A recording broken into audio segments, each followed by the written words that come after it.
Sharma unique classes. देखिए question number 4 आज करेंगे। क्वेश्चन नंबर 3 तक आप पिछली वीडियो में जान चुके हो। मैंने इसे शॉर्ट में लिख लिया है। 8.1 का क्वेश्चन नंबर 4 मेरे पास में यहाँ पे एक बुक है जिसमें मैं इसमें क्वेश्चन पढ़ रही हूँ। आप भी अपने सामने बुक रख लीजिए, ठीक है, ताकि आपको एक एक चीज़ समझ में आए। देखो इसके लिख रखा है ABCD एक आयत है जिसमें विकर्ण AC दोनों AC को समद्विभाजित करता है। पहले बोल दिया कि ABCD एक आयत है, ठीक है। आयत है तो आपको दिया क्या है, दिया है आयत में क्या होता है, ये भुजा इसके बराबर AB बराबर CD, ठीक है, और AD बराबर BC, AD बराबर BC, ये तो दिया है। और पता है क्या दिया है, उसने बोला है कि A और C को समद्विभाजित करता है। A भी समद्विभाजित होता है और C भी समद्विभाजित होता है।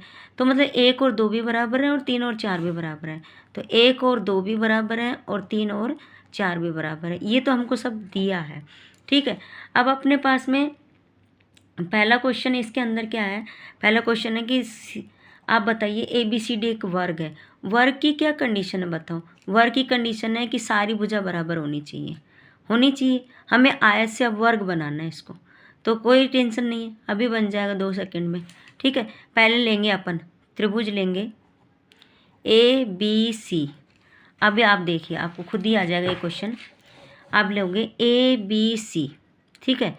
तो अपने पास में C लिया अपन ने, ये ABC आपको थोड़ा दिखाई दे रहा होगा, ABC, ठीक है। और उसके बाद में और दूसरा कौन क्या लेंगे, ट्रायंगल ADC, ADC, यानी आपको एक बार ये लेना है एक बार ये लेना है, ठीक है। अब आपको क्या दिख रहा है, पहले ही दिया, आप जो गिवन में है दिया है उसमें ले लो ना। एंगल 1 बराबर 2, एंगल 3 बराबर 4, ये भी दिया है, ये भी दिया है, ये एंगल है, ये एंगल है, ठीक है ना।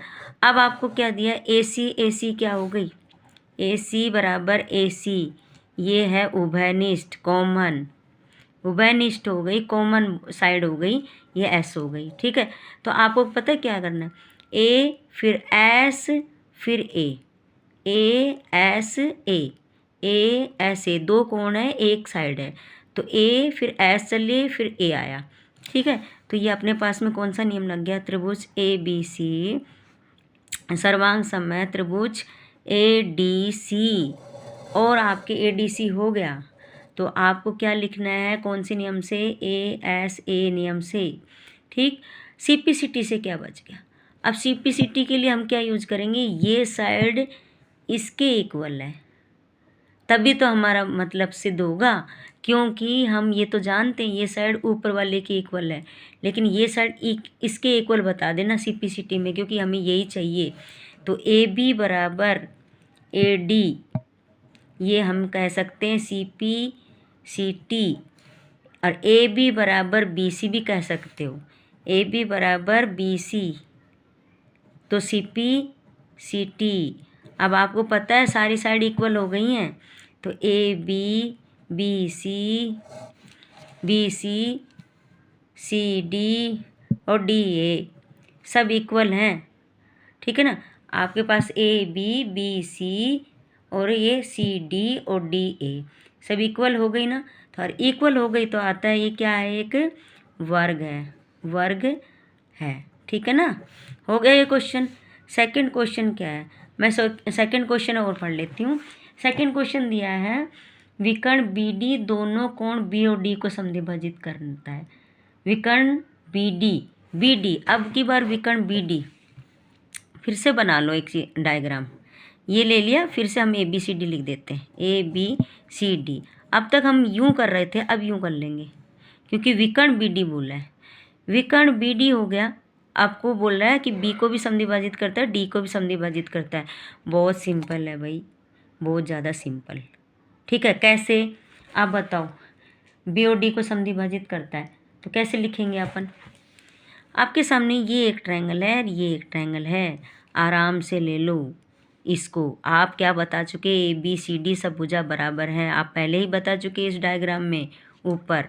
तो सेकंड क्वेश्चन में आप क्या करोगे, लिखो त्रिभुज ABD और त्रिभुज BCD, त्रिभुज बी सी डी।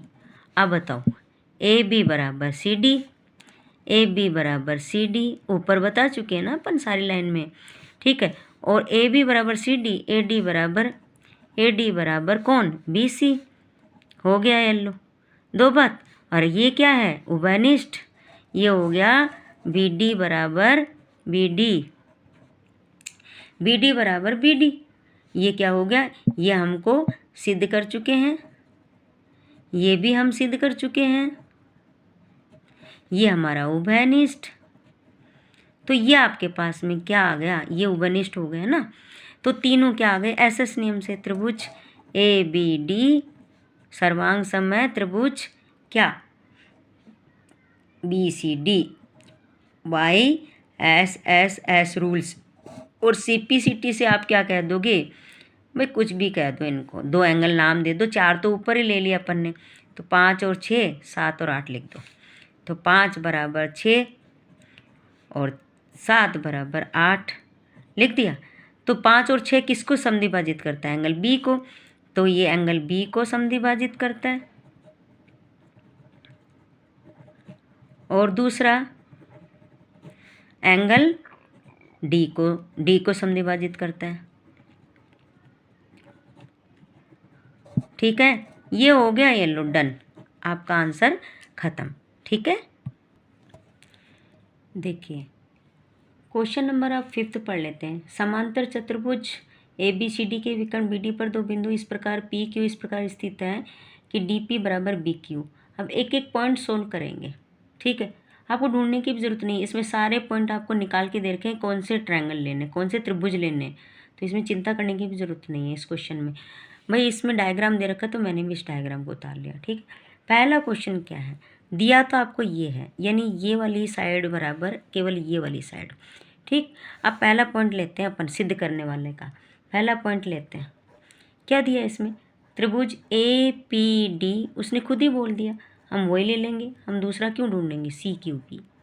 अब आप ध्यान से देखो कौन सा लिया है, ये वाला पॉइंट लिया है और ये वाला ट्रायंगल लिया है, ये वाला मैंने एक गोल गोल सा कर दिया है, ठीक है। इसमें ये बराबर तो ये पहले से ही दिया है, तो लिखो बी क्यू बराबर क्या, पी डी, ये हमको दिया है, ठीक। और बी सी बराबर ए डी, ये हम कह सकते हैं क्योंकि समांतर चतुर्भुज तो सम्मुख भुजा बराबर होती हैं, तो बी सी बराबर ए डी, ये क्या हो गई सम्मुख भुजा, तो ये समांतर चतुर्भुज की भुजा है, समांतर चतुर्भुज की भुजा है इसलिए बराबर है, ठीक है ना, इसलिए बराबर है, ठीक है। तीसरी बात क्या ढूंढें भाई, तीसरी बात ढूंढ लो, इसमें एंगल 1 नाम दे दो, इसको एंगल 2 नाम दे दो। ये एकांतर कोण है, देखो ध्यान से, ये जेड बन रहा है, ये बन रहा है जेड बड़ा सा, तो 1 और 2 कैसे हैं, एंगल 1 बराबर एंगल 2 कैसे हैं, एकांतर कोण है, एकांतर कोण, ठीक हो गया। तो आपके पास क्या आ गया, एस ए एस, तो अपने पास में आ गया ए पी डी सर्वांग समबाहु त्रिभुज सी क्यू बी, कौन से नियम से, एस ए एस नियम से, ठीक है। अब आप सी पी सी टी से कौन सी साइड बच गई, आप बताओ ना, ये बच गई ये वाली साइड और ये वाली साइड, क्योंकि ये दो तो यूज हो गई और ये एंगल यूज हो गया, तो इसके इस त्रिभुज की यही साइड तो बच गई। ऐसे ये वाली साइड भी यूज हो गई, ये वाली भी यूज हो गई, ये एंगल भी यूज हो गया, तो ये साइड ही तो बच गई। तभी तो ये वाली साइड इसके इक्वल बता देंगे, तो ये बता देंगे क्यू सी बराबर क्या आ गया, ए पी, ये सी पी सी टी, ठीक है, ये हो गया।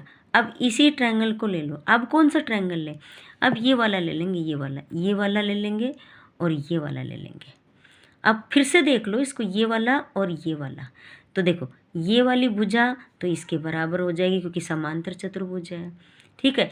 ये वाली भुजा ये हमको दी है, और हम क्या कर सकते हैं, इस एंगल को ले सकते हैं, इसको और इसको, वापस ये वाला फिर से सर्वांग सम हो जाएगा ऐसे ऐसे, और फिर हम सी पी सी टी से ये वाली साइड बराबर इक्वल बता देंगे। तो ये सारा चतुर्भुज क्या हो जाएगा अपने पास में, ये हो जाएगा समांतर चतुर्भुज। इसने कहा ना APCQ अंदर वाला समांतर चतुर्भुज है, यही बताना है बस। एक बार और कर लो इस क्वेश्चन को। जैसे ये CPCTC ये सेकंड क्वेश्चन हो गया। थर्ड क्वेश्चन में क्या है वही ले लो जो इसने बोला है, ट्रायंगल AQB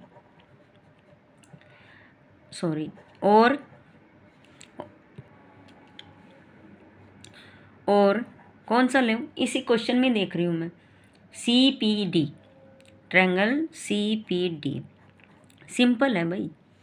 अब ये वाला ट्रायंगल ले लो और ये वाला ट्रायंगल ले लो, तो ये बराबर ये तो दिया ही है ना, तो अपन लिख देंगे BQ बराबर PD, ये तो हमको दिया है, ठीक है। दूसरी बात क्या लिख देंगे, आप लिख दूंगी ये बराबर ये, तो क्या लिख देंगे AB बराबर CD। एंगल 3 और एंगल 4, एंगल 3 और 4 क्या है, एकांतर कोण, वो का वही नियम लगाया ऊपर लगाया जो मैंने, ठीक है। एकांतर कोण मैं यहाँ पे कर देती हूँ आपके, है ना, ठीक है। आपको डायग्राम भी दिखता रहेगा ताकि, तो देखो आपने 3 नियम देख लिए, बस वही S A और S, बस। तो अपन लिख देंगे ट्रायंगल AQB और सर्वांग सम है ट्रायंगल CPD। और कौन से नियम से, SAS नियम से, वेरी सिंपल। और CPCT से क्या बच गई, ये बच गई ये साइड, तो अब लिख देंगे AQ बराबर PC, CPCT, ये हो गई। तो आपके पास में ये इसके बराबर ये इसके बराबर तो हो गया ना समांतर चतुर्भुज। तो क्या लिख सकते हैं, उसके APCQ एक समांतर चतुर्भुज है। तो अपना चौथा पॉइंट क्या हो जाएगा, ये थर्ड पॉइंट हो गया, फोर्थ। और फिफ्थ पॉइंट क्या हो गया, APCQ,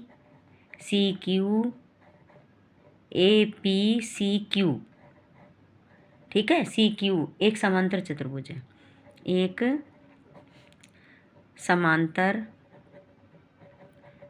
चतुर्भुज है, बस।